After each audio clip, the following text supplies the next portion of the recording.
Akashvani Adilabad 100.2 FM మనస్సు నిండా.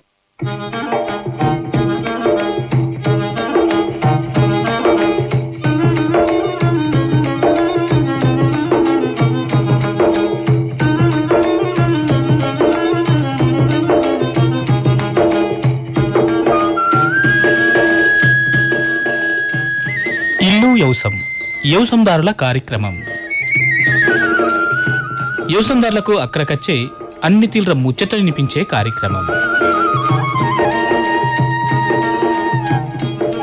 వ్యవసాయం ఒకటే కాదు, వ్యవసాయంతో ముడిపడి ఉన్న తోటల పెంపకం, పాడి పశువుల పెంపకం, మేకలు, గొర్రెలు, కోళ్ల పెంపకం గురించి ఖచ్చితమైన శాస్త్రీయమైన సలహాలు, సూచనలు ఇచ్చే కార్యక్రమం.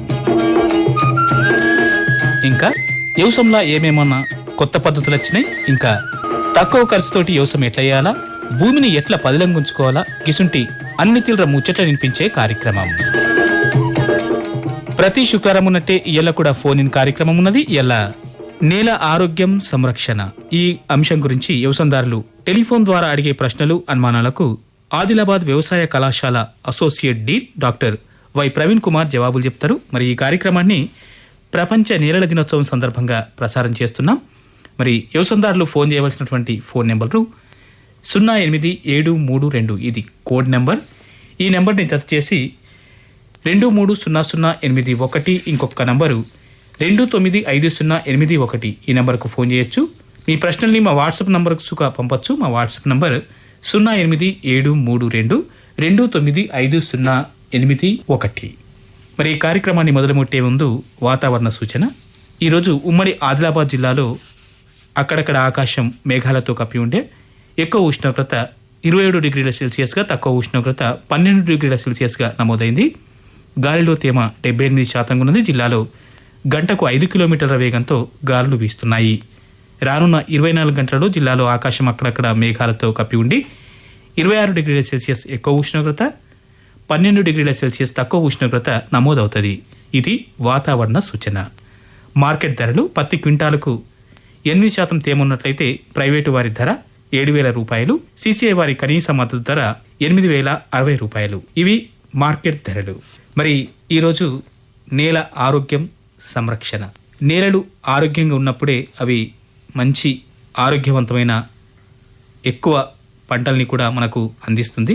మరి అలాంటి నేలని ఎలా ఆరోగ్యంగా ఉంచుకోవాలి, ఎలా సంరక్షించుకోవాలి, మరి ప్రపంచ నేలల దినోత్సవాన్ని ఎందుకు నిర్వహిస్తారు, ఇవన్నిటికీ అప్పటికప్పుడు సమాధానాలు ఇవ్వడానికి మన 100.2 FM స్టూడియోలో ఆదిలాబాద్ వ్యవసాయ కళాశాల associate dean doctor Y Praveen Kumar గారు ఉన్నారు. నమస్కారం సార్. నమస్కారం. మరి వ్యవసాయదారులు ఈ అంశానికి సంబంధించిన ప్రశ్నల్ని మాకు అడగవచ్చు. ఈ కార్యక్రమం 7:45 వరకు నడుస్తుంది. మరి ఫోన్ నెంబరు 0872 ఇది కోడ్ నెంబర్. ఈ నెంబర్ నుంచి వచ్చేసి 230081 ఇంకొక నంబరు 295081 ఇంకొక నంబరు. వాట్సాప్ నంబర్ కూడా మీ ప్రశ్నల్ని పంపించవచ్చు. మా WhatsApp number 0872 295081. Doctor Y Praveen Kumar గారు, ముందుగా చెప్పుంటే మరి ప్రపంచ నేలల దినోత్సవం జరుపుకోవడం వెనుక ఉన్న ఉద్దేశం ఏమిటి, మరి ఈ సంవత్సరపు థీమ్ ఏమిటి? ప్రపంచవ్యాప్తంగా కూడా ఈరోజు మనము ఈ వరల్డ్ సాయిల్ డే, ప్రపంచ నేలల దినోత్సవాన్ని జరుపుకోవడం జరుగుతూ ఉంది. సో దీని యొక్క ముఖ్య ఉద్దేశం ఏంటంటే, నేల అనేది మనకు అంటే ఒక సహజ వనరు. అంటే ప్రపంచ జీవకోటి ఏదైతే ఉందో ఈ జీవకోటికి మనుగడ అనేది నేల. అయితే గత కొన్ని సంవత్సరాలుగా, ముఖ్యంగా ప్రస్తుతం మారుతున్నటువంటి పరిస్థితులు, మనం వ్యవసాయం చేసే విధానం కావచ్చు, లేకపోతే మోడర్న్ అగ్రికల్చర్లో అవలంబిస్తున్నటువంటి విధానాలు కావచ్చు, చాలా ప్రాంతాల్లో మనం చూసినట్టయితే ఈరోజు ఈ సహజ సిద్ధమైన నేల ఏదైతే సమస్త జీవకోటికి ఆధారమో, ముఖ్యంగా ఆరోగ్యం, నేల యొక్క ఆరోగ్యం ఏదైతే మనం అనుకుంటున్నామో ఆ ఆరోగ్యం చెడిపోతూ ఉన్నది. అంటే చెడిపోవడం అంటే దాంట్లో ఏదైతే మనము దాని నుండి ఏదైతే ఆశిస్తున్నామో అటువంటి ఈరోజు ముఖ్యంగా నేల పరంగా ఒక మంచి నాణ్యమైన ఆహారం మనకు కావాలనుకుంటే ఈరోజు దాన్ని తీసుకోలేని పరిస్థితి. అంటే ఎందుకంటే మనం ఒక మంచి నేల అంటే ఎలా, ఇప్పుడు మన పంటలు భూమిలో సాగు చేస్తూ ఉంటాం. సాగు చేసినటువంటి భూమిలో మనకు సరి అయిన మొక్క పోషకాలు, ఏదైతే మొక్కకు అవసరమైనటువంటి పోషకాలు సరిపడా లేకుండా లోపించి ఉన్నట్టయితే మనం పంట సాగు చేసినప్పుడు మనం తద్వారా వచ్చే దిగుబడి ఏదైతే ఉందో మనకు తర్వాత ఎటువంటి పంటల్లో చూసినా కూడా మనకు దాంట్లో ఈ పోషకాల లోపం అనేది కనబడుతుంది. అటువంటి పోషకాల లోపం ఉన్నటువంటి ఈ మనం ఏదైతే ఈ ఆహారాన్ని మనం తీసుకుంటుంటామో తీసుకున్నప్పుడు మన మానవుల్లో కూడా మనకు ఈ లోప లక్షణాలు అనేవి కనబడతా ఉంటాయి. ఫర్ ఎగ్జాంపుల్, భూమిలో ఇనుము ధాతు లోపం ఉన్నది. ఇనుము ధాతు లోపం ఉన్న ప్రాంతాల్లో మనం ఒక పంటను సాగు చేసాము, మనకు ఆ మొక్క కూడా ఇనుము ధాతు లోపమే ఉంటుంది కాబట్టి మొక్క పూర్తి స్థాయిలో ఇనుమును తీసుకోలేదు. సో ఆ విధంగా చేసినప్పుడు ఏంటంటే మనము అది తిన్నప్పుడు మనకు ఆ ఐరన్ లోపము రావడానికి అంటే అట్లా ఒక నేల ఆరోగ్యం చెడిపోతే, ఆరోగ్యం చెడిపోయినప్పుడు మనకు దాని ఎఫెక్ట్ కూడా మళ్ళీ చివరిగా ఈ మానవ జాతి పైన ఎక్కువగా ఉండడానికి అవకాశం ఉంటుంది. సో వీటన్నిటి దృష్టిలో పెట్టుకొని ఇంటర్నేషనల్ సాయిల్ సైంటిస్ట్ అసోసియేషన్ ఈ యాక్చువల్గా ఈ నేలల సారవంతత, నేల ఆరోగ్యం గురించి, దీని యొక్క ఇంపార్టెన్స్ గురించి ప్రపంచవ్యాప్తంగా కూడా అందరికీ తెలియజేయాలనే ఒక ఉద్దేశంతో దీన్ని ముందుగా ప్రపోజ్ చేయడం జరిగింది. దానికి తర్వాత ముఖ్యంగా ఐక్యరాజ్య సమితికి అనుబంధంగా ఉన్నటువంటి ఫుడ్ అండ్ అగ్రికల్చర్ ఆర్గనైజేషన్ దీన్ని 2012లో మనకు ప్రపంచవ్యాప్తంగా కూడా దీనిపైన అవగాహన కల్పించాలని ఒక నిర్ణయం తీసుకొని ఈ డిసెంబర్ 5ను ప్రపంచ నేలల దినోత్సవంగా ప్రకటించడం జరిగింది. సో మొట్టమొదటి ఈ వరల్డ్ సాయిల్ డే అనేది 2014లో ప్రపంచవ్యాప్తంగా కూడా మనం సెలబ్రేట్ చేసుకోవడం జరిగింది. 2014 నుండి కంటిన్యూస్గా ఇప్పటి వరకు కూడా, అంటే ప్రతి సంవత్సరం డిసెంబర్ 5ను ప్రపంచ నేలల దినోత్సవంగా పరిగణిస్తూ, దీని యొక్క ముఖ్య ఉద్దేశము ముఖ్యంగా అందరికీ, దీని ఎవరైతే స్టేక్ హోల్డర్స్ ఉన్నారో, ఒక ఎన్జిఓస్ కావచ్చు, స్టూడెంట్స్ కావచ్చు, రైతులు కావచ్చు, లేకపోతే ఇంకా పాలసీ మేకర్స్ కావచ్చు, ఎవరికైనా కూడా ఈ నేల ఆరోగ్యం ఏంటిది, నేల సంరక్షణ ఏ విధంగా చేపట్టుకోవాలి, నేలను సంరక్షించుకోకపోతే జరిగే నష్టాలు ఏంటివి, మానవాళికి అందరు కూడా తెలియజేయాలనే ఒక ఉద్దేశంతో, అదేవిధంగా రాబోయే తరాలకు మంచి ఆరోగ్యవంతమైన నేలను ఇవ్వాలంటే ఎటువంటి జాగ్రత్తలు తీసుకోవాలి, ఎప్పటికప్పుడు జరుగుతున్నటువంటి మార్పుల్ని అందరికీ తెలియాలనే ఉద్దేశంతో ప్రతి సంవత్సరం కూడా ఒక్కొక్క థీమ్ తోటి మనకు ఈ నేలల దినోత్సవాన్ని మనం ప్రపంచవ్యాప్తంగా జరుపుకోవడం జరుగుతూ ఉంది అన్నట్టు. నేలలు పూర్తి ఆరోగ్యవంతంగా ఉన్నప్పుడే అవి మంచి ఆరోగ్యవంతమైన ఫలాన్ని ఇస్తాయి. ఆ ఫలాన్ని తిన్న మనుషులు కూడా ఆరోగ్యంగా ఉంటారు. కాబట్టి అందరూ కూడా నేలల్ని సంరక్షించుకోవాల్సిన అవసరం ఎంతైనా ఉంది. మరి ఆ నేలల్ని మనము కలుషితం చేయకూడదు. అయితే సార్, మరి ప్రస్తుతం ఈ నేలలు ఎదుర్కొంటున్నటువంటి ప్రధాన సమస్యలు ఏమిటంటారు? అదే ఇప్పుడు మనం చూసినట్టయితే ప్రపంచవ్యాప్తంగానే, మన దేశవ్యాప్తంగానే మొదటగా చూసినట్టయితే ముఖ్యంగా భూమిలో సేంద్రియ కర్బనం శాతం అనేది తగ్గిపోవడం ఒక ప్రధాన సమస్య. ఈరోజు దేశవ్యాప్తంగా కూడా మనం చూసినట్టయితే సేంద్రియ కర్బనం అనేది ఒక రైతు నేల సారవంతతలో ప్రధాన పాత్ర వహిస్తుంది. వారితో మాట్లాడిన తర్వాత ఈ భూమి లేక నేలలు ఎదుర్కొంటున్న సమస్యల గురించి మాట్లాడుకుందాం. హలో, నమస్తే అండి. మీ పేరు, ఊరు పేరు చెప్పి మీ ప్రశ్న అడుగుండ్రి. వచ్చారా సార్? మరి నా పేరు రామదాసు. రామదాస్ గారు అడగండి. చెప్పండి రామదాస్. సార్, ఇప్పుడు చెర్ల మట్టి ఎప్పుడు ఒకటి సార్? ఓకే, చెరువు మట్టి. ఓకే, మరి సరే పత్తి గట్టి కాలబడితే మంచిది కాదంటున్నారు, అది నిజమే? అదే ఇప్పుడు మనము సర్వసాధారణంగా చెరువు మట్టి అనేది పంట అయిపోయిన తర్వాత ముఖ్యంగా ఎండాకాలంలో మాత్రమే, ఎందుకంటే అప్పుడు నీళ్ళు అయిపోతాయి కాబట్టి చెరువులో మనం మట్టిని తోడుకోవాలంటే అది సారవంతమైన మట్టి కాబట్టి దాన్ని మనం కేవలం ఏప్రిల్ మే మాసంలో మాత్రమే మనం ఎక్కువ చెరువు మట్టిని కొట్టడానికి అవకాశం ఉంటుంది. నేల యొక్క స్వభావాన్ని బట్టి మనం అది భూమి, ఇసుక భూమి, ఇంకో భూమి, దాన్ని బట్టి మనం ఈ చెరువు మట్టిని మనం ముందుగా ఆ చెరువు మట్టి అనేది మనకు అనుకూలమా కాదనేది కూడా ఒకసారి టెస్టింగ్ చేసుకోవాలి. ఒక్కొక్కసారి దాంట్లో లవణాల శాతం కూడా అధికంగా ఉండడానికి అవకాశం ఉంటుంది. కాబట్టి ప్రతి చెరువు మట్టిని మనం కొట్టుకుంటే ఒక్కొక్కసారి ఏమైందంటే దాంట్లో లవణాల శాతం ఎక్కువ ఉంటే మనం ఏ భూమిలో అయితే ఇస్తామో ఆ భూమిలో కూడా మన లవణాల శాతం పెరగడానికి అవకాశం ఉంటుంది, అది కూడా చౌడు భూములుగా మారడానికి అవకాశం ఉంటుంది. సో సాధారణంగా మనం ఏ చెరువు మట్టి ఎక్కడికి వెళ్ళి తీసుకుంటున్నా ఒక మంచి ఒకసారి టెస్టింగ్ ఒకటి చేసుకోవాలి. ముఖ్యంగా దాన్ని ఎండాకాలంలో దాన్ని వేసుకోవడం అనేది అత్యంత ఎందుకంటే అది వేసిన తర్వాత మళ్ళీ మనం దున్నుకోవడం అంతా కూడా చేసుకోవాల్సింది కాబట్టి సమ్మర్ ఏప్రిల్ మే మాసంలో. రెండవది పత్తి కట్టె అనేది మన ఆదిలాబాద్ జిల్లాలో చూసినట్టయితే దాదాపు 4 లక్షల ఎకరాల పైన పత్తిని సాగు చేస్తున్నాం. యావరేజ్గా చూసినట్టయితే ఒక ఎకరానికి 2 టన్నుల పత్తి కట్టె వస్తుంది. అంటే ఒక ఆదిలాబాద్ జిల్లానే సరాసరిగా 8 లక్షల టన్నుల పైన పత్తి కట్టె రావడము. దాన్ని అంతా కూడా చాలా ప్రాంతాలు 90% కొద్దిగా ఈ వంట చెరుకు వాడుకున్నప్పుడు కూడా చాలా వరకు 90% ముఖ్యంగా ఏప్రిల్ మే మాసంలో రైతు సోదరులు దగ్గరకు తీసుకున్నంత కూడా కాలబెట్టడం జరుగుతుంది. సో ఈ కాలబెట్టినప్పుడు ముఖ్యంగా దాని నుండి విడుదలయ్యేటువంటి వాయువులు ఏదైతే కార్బన్ డైఆక్సైడ్, తర్వాత ఈ గ్రీన్ హౌసెస్ గ్యాసెస్ అంటాము, నైట్రస్ ఆక్సైడ్, ఇవన్నీ కూడా ముఖ్యంగా వాతావరణాన్ని కలుషితం చేయడము. ఈ వాతావరణం కలుషితం చేయడము. రెండవది దాంట్లో మనం చూసినట్టయితే ఈ వాతావరణం ఎప్పుడైతే ఇటువంటి కాలబెట్టినప్పుడు వచ్చినటువంటి కార్బన్ డైఆక్సైడ్ దీనివల్ల ఏమవుతుందంటే ఉష్ణోగ్రత టెంపరేచర్ కూడా బాగా పెరిగిపోతూ ఉంటుంది భూమి. అందుకే మనకు ఈ ముఖ్యంగా ఈ వాతావరణంలో మార్పులు, సడన్గా వర్షాలు పడడం, సడన్గా ఎండలు కొట్టడం, ఇదంతా కూడా ఇప్పుడు సరైన సమయంలో ఋతుపవనాలు రాకపోవడం ఇవన్నీ కూడా మనకు జరగడానికి కారణాలు అన్నట్టు. సో అందువల్ల ఎప్పుడైతే మనం పత్తి కట్టెను కలియదున్నకుండా కాలబెడుతున్నామో అంటే మన ఆదిలాబాద్ జిల్లా వరకు అయితే పత్తి ఇంత ఎక్కువ మొత్తంలో మనం సాగు చేస్తున్నాం కాబట్టి 65-70% ఏరియా.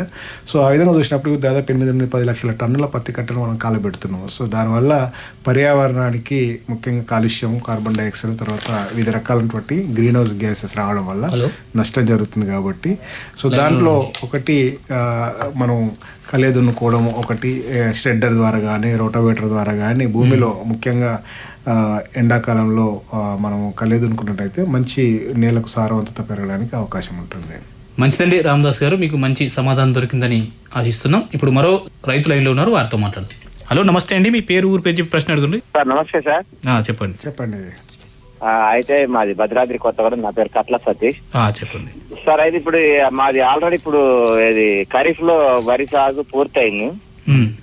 అయితే ఏమైందంటే ఇప్పుడు మళ్ళీ రబీకి నార్లు పోస్తున్నారు. కాకపోతే ఏంటంటే ఇప్పుడు ఈ వరి కొయ్యకాలు ఉంటాయి అంటే పోసిన తర్వాత అవి ఉంటాయి కదా, చాలా మంది ఏం చేస్తున్నారంటే ఈ వరి గడ్డితో సహా మొత్తం కాలబెడుతున్నారు.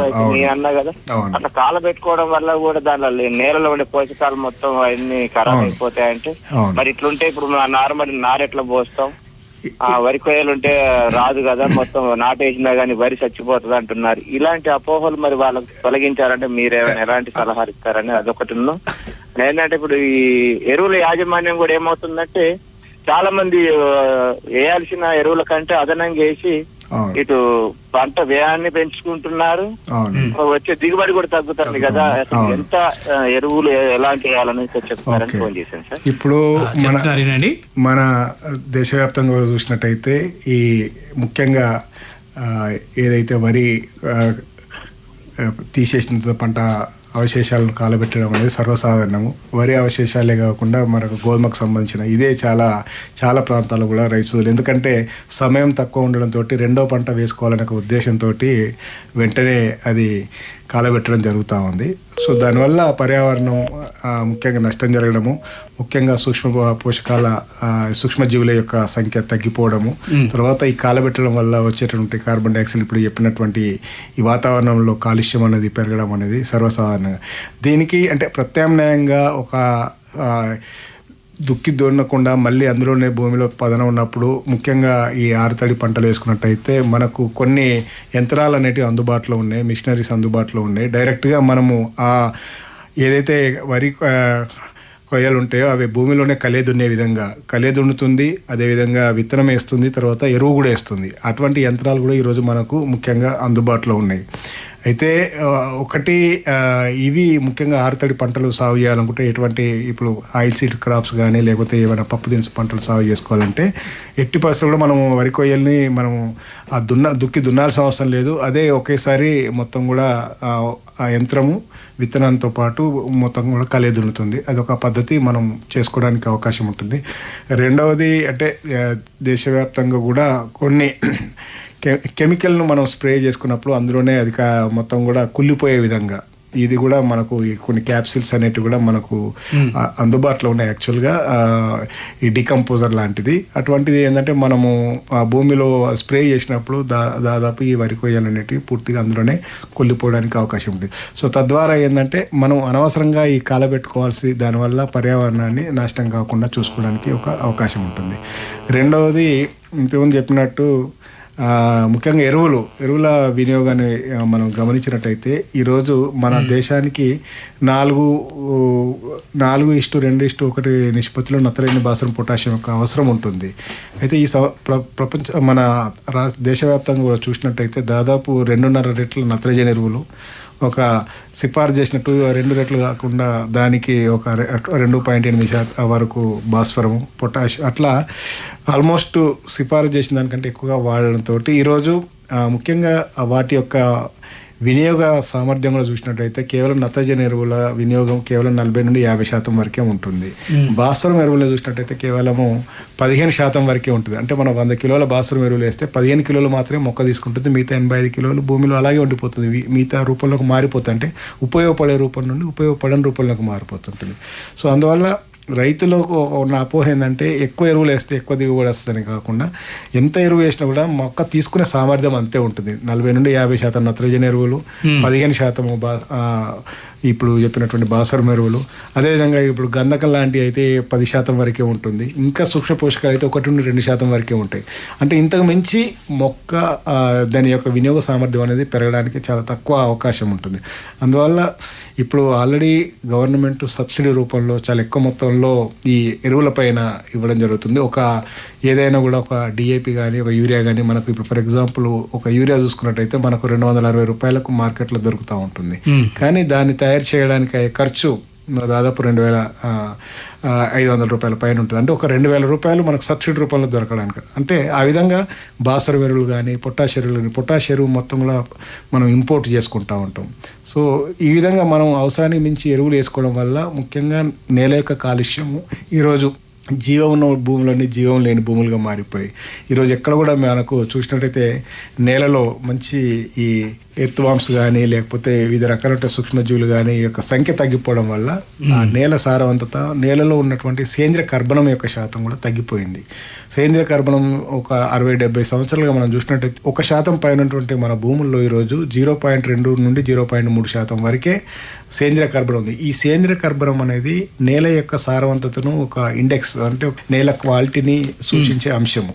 ఈరోజు మనం దేశవ్యాప్తంగా కేవలం రసాయనిక ఎరువులపైన ఆధారపడి సాగు చేసిన పరిస్థితుల్లో ఈ సేంద్రియ కర్బనం యొక్క స్థాయి పూర్తిగా తగ్గిపోవడము, పంట అవశేషాలను పూర్తిగా కాలబెట్టడము, పంట మార్పిడి చేయకపోవడము, ఒకే రకమైన పంటలు సాగు చేయడము, దీనివల్ల ఏమవుతుందంటే కేవలం ఈ ఇనార్గానిక్ ఫెర్టిలైజర్ బ్యాలెన్స్డ్గా వాడకపోవడం, ఒక ఎరువును ఎక్కువ వాడడం, ఒక ఎరువును పూర్తి స్థాయిలో విస్మరించడం, ఈ పద్ధతులతో ఏమైందంటే దేశవ్యాప్తంగా ఈరోజు చూసినట్టయితే రకరకాలైన పోషక లోపాలు, అంటే కేవలము 60 సంవత్సరాల క్రితం నత్రజని మాత్రమే లోపించినటువంటి మన భూములలో ఈరోజు దాదాపు నత్రజని, భాస్వరము, పొటాషియము, అదేవిధంగా గంధకము, జింక్, ఇనుము, తర్వాత బోరాను, కాపరు, ఈ విధంగా చాలా పోషకాలు దేశవ్యాప్తంగా కూడా అన్ని ప్రాంతాలు కూడా లోపించి ఉన్నాయి. సో రైతు సోదరులకు అందువల్ల మనం తెలియజేసేది ఏంటంటే ఎప్పుడు కూడా కేవలం ఇనార్గానిక్ ఎరువుల పైన ఆధారపడి ఉండకుండా బ్యాలెన్స్గా వేసుకోవడం ఒకటి, సిఫారసు చేసినటువంటి ఎరువుల్ని ఒక పద్ధతి ప్రకారం సరైన సమయంలో సరైన మోతాదులో సరైన ఎరువును ఎంపిక చేసుకొని మనం వేసుకున్నట్టయితే మనకు కరెక్ట్గా ఈ అనవసరం ఖర్చు ఏదైతే ఉందో తగ్గడానికి అవకాశం ఉంటుంది. అన్నిటికన్నా ముఖ్యంగా నేల సారవంతత అనేది పూర్తిగా అన్ని ప్రాంతాల్లో చూసినట్టయితే సాగు చేసే విధానాన్ని బట్టి మారిపోతున్నాయి. కాబట్టి ఈ జాగ్రత్తలు తప్పకుండా తీసుకున్నట్టయితే మంచి అవకాశం ఉంటుంది. ఈ విధంగా ఎవరైనా సరే ఈ కార్యక్రమానికి ఫోన్ చేసి ఈ నేల ఆరోగ్యం సంరక్షణ గురించి విషయాలని అడగవచ్చు. మరి ఈ కార్యక్రమం 7:45 వరకు కొనసాగుతుంది. మరి ఫోన్ చేయవలసినటువంటి ఫోన్ నెంబరు 08732, ఇది కోడ్ నెంబర్. ఈ నెంబర్ని జత చేసి 230081, ఇంకొక నంబరు 295081, ఈ నెంబర్లకు ఫోన్ చేయొచ్చు. మా వాట్సాప్ నంబర్కు ప్రశ్నల్ని పంపించవచ్చు. మా వాట్సాప్ నంబర్ 08732295081. అయితే సార్, ఇప్పుడు నరేందర్ గారు బోరజ్ నుంచి ఒక వాట్సాప్ ప్రశ్న అడుగుతున్నారు. వీరు, మా భూమిలో సార్ బర్కం భూమి, రాళ్ళు అధికంగా ఉన్నాయి, దీనికి ఏం చేయమంటున్నారు? అదే ఇప్పుడు రాళ్ళు అధికంగా ఉన్న అటువంటి ప్రాంతాల్లో మనం చూసినట్టయితే నేల లోతు కూడా ఒక్కొక్కరు తక్కువగా ఉంటుంది.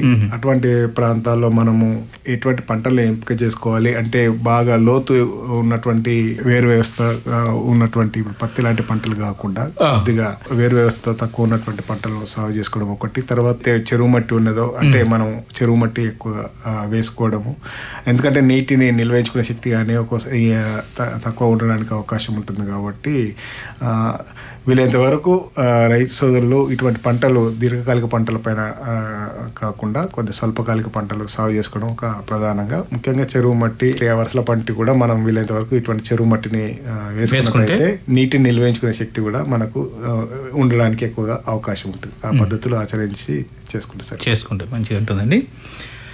మరో వాట్సాప్ సందేశం వచ్చింది. ఈ సందేశాన్ని ఇచ్చోడ మండల కేంద్రం నుంచి దేవిదాస్ గారు పంపించారు. సార్, భూసార పరీక్షలు ఎప్పుడు చేయించుకోవాలి, సరైన సమయం ఏదంటున్నారు? సాధారణంగా భూసార పరీక్షలు ఎప్పుడైనా చేసుకోవచ్చు, కానీ ముఖ్యంగా మనకు పంట అయిపోయిన తర్వాత మనం మట్టి నమూనా తీసుకొని అది ఖరీఫ్ సీజన్ అయిపోయిన తర్వాత చేసుకోవచ్చు, రబీ సీజన్ అయిన తర్వాత సమ్మర్ సీజన్లో ఎటువంటి పంటలు లేని ఏక పంట సాగు చేసే ప్రాంతాల్లో అయితే జనవరి ఫిబ్రవరి తర్వాత మనకు పంట అయిపోయిన తర్వాత మట్టి నమూనా తీసుకొని మనం పంపించినట్టయితే మళ్ళీ పంట కాలం మళ్ళీ వేసే జూన్ లోపల మనకు రిజల్ట్స్ రావడానికి అవకాశం ఉంది. తద్వారా అది వేసుకోవచ్చు. కానీ ఎప్పుడైనా కూడా అంటే భూసార పరీక్ష చేసుకోవాలనుకుంటే పంట సమయంలో పంట సాగులో ఉన్నప్పుడు కూడా మనము మట్టి నమూనాలు తీసుకోవచ్చు. దానికి ఏం నష్టం, ఏ సమయంలో ఏమైనా చేసుకోవచ్చు. కాకపోతే కొన్ని జాగ్రత్తలు తీసుకునేటప్పుడు మట్టి నమూనా తీసుకునేటప్పుడు జాగ్రత్త తీసుకోండి. ఈ మట్టి నమూనాలు అనేది ఈరోజు కొత్త కాదు, కొన్ని ఎన్నో సంవత్సరాలుగా మనం చేస్తున్నప్పుడు కూడా ఒక సైంటిఫిక్ వేళ మట్టి నమూనాలు తీయకపోవడం వల్ల ఏమవుతుందంటే మనకు రిజల్ట్ కూడా కొద్దిగా ఎర్రర్స్ ఎక్కువ రావడానికి అవకాశం ఉంటుంది. తద్వారా అంటే ఒకటి మట్టి నమూనా తీసుకోవడం ఒకటి, ఆ భూసార పరీక్ష చేసిన తర్వాత దాన్ని యొక్క రిజల్ట్ ఏదైతే ఫలితాలు ఉంటాయో దాని ప్రకారంగా మనం ఎరువులు వేసుకున్నట్టయితే మంచి లాభం జరగడానికి అవకాశం ఉంటుంది తప్ప మట్టి భూసార పరీక్ష చేసుకోవడం వల్ల పూర్తి స్థాయిలో ఎటువంటి లాభం జరగదు. శాస్త్రీయ పద్ధతిలో మట్టిని తీసి సరైన పద్ధతిలో చేస్తేనే దాని ఫలితాన్ని పొందడానికి అవకాశం ఉంటుంది. అంటే వారు సమీపంలో ఉన్న వ్యవసాయ అధికారిని కానీ వ్యవసాయ విస్తరాధికారిని కానీ కలిస్తే సరిపోవచ్చు. కాకపోతే మట్టి నమూనా తీసే విధానం తీసిన తర్వాత భూసార పరీక్ష సాయిల్ టెస్ట్ రిజల్ట్ ఏంటి అనేది చూసుకొని దాన్ని అన్వయించుకొని మనము చేసుకున్నట్టయితే అక్కడున్న ప్రధాన సమస్య ఏంటిది దానికి పరిష్కారం తీసుకోవడానికి అవకాశం ఉంటుంది. ముందే ఒక రైతు అడిగినట్టు మన ఆదిలాబాద్ పట్టెలో పెద్ద పంట పత్తి, మరి పత్తి కట్టే ఎన్నో టన్నుల కొద్ది పత్తి కట్టే ఉత్పత్తి అవుతుంది. దాన్ని వ్యవసాయదారులు వృధాగానే వ్యవసాయ భూముల్లో కాలబెట్టుతూ ఉంటారు. మరి ఇట్లా కాలబెట్టడం వల్ల భూమికి ఏమైనా నష్టం జరుగుతుందా? మరి ఇట్లా కాలబెట్టకుండా ప్రత్యామ్నాయంగా మనం ఏమన్నా చేయొచ్చా దీన్ని? అదే మన ఇంతకుముందు చెప్పినట్టు దాదాపు 4 లక్షల ఎకరాల పైన పత్తి సాగు చేస్తున్నాము. యావరేజ్గా మనకు ఒక ఎకరంలో 2 టన్నుల పత్తి కట్ట రావడానికి అవకాశం ఉంటుంది. అయితే చాలా వరకు మనం చూసినట్టయితే ముఖ్యంగా సమయం లేకపోవడం వల్ల రెండో పంట వేసుకోవాలని రైతు సోదరులు కావచ్చు, లేకపోతే ముఖ్యంగా అది కొద్దిగా ఖర్చుతో తీయడం మళ్ళీ దాని ఖర్చు అవుతుందనే ఒక ఉద్దేశంతో, లేకపోతే దీన్ని కాలబెట్టకపోతే చీడపీడలు ఎక్కువగా ఆశిస్తాయనే ఒక ఉద్దేశంతో చాలా ప్రాంతాల్లో రైతు సోదరులు ఏం చేస్తున్నారంటే పత్తి కట్టినంత కూడా ఏప్రిల్ మే మాసంలో అంతా కూడా దగ్గర తీసుకొని కాలబెడతా ఉంటారు. అయితే ఇక్కడ సమస్య ఏంటంటే పత్తి కట్టలో వివిధ రకాల పోషకాలు, ముఖ్యంగా సేంద్రియ కర్బనం యొక్క స్థాయి ఎక్కువగా ఉంటుంది. 55%, 56% ఉంటుంది. తర్వాత వివిధ రకాల నత్రజని, భాస్వరం, పొటాషియం యొక్క స్థాయి ఉంటాయి. సూక్ష్మ పోషకాలు ఉంటాయి. ఇటువంటి అన్నీ ఉన్నటువంటి మనం పత్తి కట్టను పూర్తిగా మనం కాలబెట్టడం వల్ల ఏమవుతుంది, ముఖ్యంగా ఈ కార్బన్ డైఆక్సైడ్ ఇటువంటి ఏదైతే గ్రీన్ హౌస్ గ్యాస్ అని కూడా మనకు వాతావరణంలోకి కలిసిపోతూ ఉంటాయి. సో తద్వారా ఏమవుతుందంటే ముఖ్యంగా ఇప్పుడంతా కూడా వాతావరణమైన విపరీతమైన క్లైమేట్ చేంజ్, వాతావరణ మార్పులు, వేడి ఎక్కువగా పెరగడం, టెంపరేచర్ ఉష్ణోగ్రతలు పెరిగిపోతూ ఉంటాయి. ఎప్పుడైతే కార్బన్ డైఆక్సైడ్ పెరుగుతుంటుందో మనకు ఉష్ణోగ్రతలు కూడా పెరగడానికి ఎక్కువగా అవకాశం ఉంటుంది. సో తద్వారా ఇంత మొత్తంలో దాదాపు 8 నుండి 10 లక్షల టన్నుల పత్తి కట్టెను మనం కాలబెట్టకుండా అదే అంటే ముఖ్యంగా మనం ప్రస్తుతం సాగు చేస్తున్న పరిస్థితుల్లో చూసినట్టయితే మనకు సేంద్రియ ఎరువులు వేయలేని పరిస్థితి. చాలా మంది రైతు సోదరులు ఓవరాల్గా చూసినట్టయితే కేవలము రసాయనిక ఎరువుల పైన ఆధారపడి మాత్రమే సాగు చేస్తూ ఉన్నారు. ఇటువంటి పరిస్థితుల్లో సేంద్రియ కర్బనము వేయడానికి అవకాశం ఉన్న ఒకే ఒక పద్ధతి మన ఆదిలాబాద్ జిల్లా వ్యాప్తంగా చూసినట్టయితే ఈ ముఖ్యంగా పత్తి కట్టను భూమిలో కలే దున్నడం. సో కలే దున్నడానికి అది మనం ఒక రొటవేటర్ ద్వారా దున్నుకోవచ్చు, లేకపోతే మనకు మా ష్రెడ్డర్స్ ఈరోజు అందుబాటులో ఉన్నాయి. దాదాపు ఒక 45 hours లోపల ఒక ఎకరం మొత్తం కూడా దాని అంతా చోరు చేసి మొత్తం భూమిలో కలే దున్నడానికి అవకాశం ఉంటుంది. రొటవేటరు లేదు అంటే మొత్తం పత్తి కట్టను తీసేసుకొని చిన్న చిన్న ముక్కలు తీసుకొని ఒక కంపోస్ట్ తయారు చేసుకోవచ్చు. అంటే దీనిని కేవలము కాలబెట్టడం అనేది ఒక పరిష్కారంగా భావించకుండా మన భూములు ముఖ్యంగా ఇప్పుడు ఏదైతే ఇరిగేషన్ ఫెసిలిటీ తక్కువ ఉండి వర్షాధారంగా ఉన్నటువంటి పరిస్థితుల్లో ఇప్పుడు ఎక్కడైతే మనకు ఈ పశువుల సంఖ్య తగ్గిపోయిన పరిస్థితుల్లో మనము నేలలో కేవలం ఒకే పంటను కంటిన్యూస్గా ఇయర్స్ టుగెదర్ సాగు చేస్తున్నటువంటి సిచ్యువేషన్లో మనకు ఏకైక మార్గం ఏంటిదంటే పత్తి కట్టను కాలబెట్టకుండా అందులోనే కలియదున్నాలి. అది కలియదున్నట్టయితే మనకు ప్రతి ఇయర్ మనం చూసినట్టయితే భూమిలో దాని యొక్క తత్వం ఏదైతే నేల యొక్క సారవంతత అనేది మనకు కంప్లీట్గా చేంజ్ అవుతుంటుంది. ఇప్పుడు మనం చాలా ప్రాంతాల్లో చూసినట్టయితే నేల యొక్క సారవంతత పూర్తిగా దెబ్బతిన్నది. అయితే వర్షాలు పడ్డప్పుడు పూర్తిగా బురదగా ఉండడం, కాలు దిగబడము, ఎండాకాలంకి వచ్చే వరకు చూసినట్టయితే మొత్తం పంట కూడా బండలాగా తయారైపోయి ఇవన్నీ కూడా కనబడుతూ ఉన్నాయి. సో ఇవన్నిటికీ ఒక పరిష్కారము నేల సారవంతత పెంపొందించాలంటే వీలైనంత వరకు సేంద్రియ కర్బనాన్ని పెంచాలి, ఆర్గానిక్ మ్యాటర్ యాడ్ చేయాలి. సో మన ఆదిలాబాద్ జిల్లా వాసులకు ఉన్న రైతులకు ఉన్నటువంటి ఏకైక సోర్స్ పంట మార్పిడి చేసుకోవడం ఒకటి. రెండవది ఎట్టి పరిస్థితులు కూడా పంటను దాన్ని కాలబెట్టకుండా కలియదున్నడం చేసుకున్నట్టయితే భూములు మంచిగా ఉండడానికి ఎక్కువ అవకాశం ఉంటుంది. చివరగా సార్, ఎవరైనా సరే మిమ్మల్ని ఈ కార్యక్రమం విన్న వ్యవసాయదారులు కానీ మళ్ళీ మిమ్మల్ని సంప్రదించడానికి మిమ్మల్ని సంప్రదించవలసినటువంటి ఫోన్ నంబర్ తెలియజేయండి. మా వ్యవసాయ కళాశాల ఆదిలాబాద్ను రైతు సోదరులు ఎప్పుడైనా కూడా సంప్రదించవచ్చు. నా మొబైల్ నెంబర్ వచ్చి 9182267666. డాక్టర్ వై ప్రవీణ్ కుమార్ గారి నెంబర్ మళ్ళొక్కసారి చెప్తున్నాం. 9182226766. చాలా మంచిదండి డాక్టర్ ప్రవీణ్ కుమార్ గారు ఇయాల్టి ఈ కార్యక్రమానికి వచ్చి ఈ ప్రపంచ నేలల దినోత్సవం సందర్భంగా నేల ఆరోగ్యం సంరక్షణ గురించి చాలా చక్కని విషయాలు తెలియజేసినారు. అదేవిధంగా వ్యవసాయదారులు టెలిఫోన్ ద్వారా అడిగినటువంటి ప్రశ్నలకు, వాట్సాప్ ద్వారా అడిగినటువంటి ప్రశ్నలకు చాలా చక్కని సమాధానాలు తెలియజేసి ఈ కార్యక్రమాన్ని విజయవంతం చేసినందుకు ధన్యవాదాలు. నమస్కారం. ఇప్పటిదాకా నేల ఆరోగ్యం సంరక్షణ ఈ అంశం గురించి వ్యవసాయదారులు టెలిఫోన్ ద్వారా అడిగిన ప్రశ్నలు, అనుమానాలకు ఆదిలాబాద్ వ్యవసాయ కళాశాల associate dean doctor Y Praveen Kumar జవాబులిన్నారు. ఈ కార్యక్రమాన్ని ప్రపంచ నేలల దినోత్సవం సందర్భంగా ప్రసారం చేసినాం. ఇది ఇయాలటి ఇల్లు వ్యవసాయదారుల కార్యక్రమం. ఈ ఇల్లు వ్యవసాయం కార్యక్రమం ప్రతి ఆది, సోమ, బుధ, శుక్రవారాల్లో ఉంటుంది. ఆకాశవాణి ఆదిలాబాద్ కేంద్రం ప్రసారం చేస్తున్న కార్యక్రమాలని, ముచ్చట్లను మా యూట్యూబ్ ఛానల్లో అందుబాటులో ఉంచుతాం. అక్కడికి వెళ్ళి వినొచ్చు. మా యూట్యూబ్ ఛానల్ చిరునామా ఆకాశవాణి ఆదిలాబాద్ 100.2 FM. మా యూట్యూబ్ ఛానల్కు వండ్రి సబ్స్క్రైబ్ చేసుకుండ్రి, పక్కన ఉన్నటువంటి బెల్ గంట గుర్తుపై నొక్కుండ్రి. మా కొత్త వీడియోల నోటిఫికేషన్స్ని పొందుండ్రి.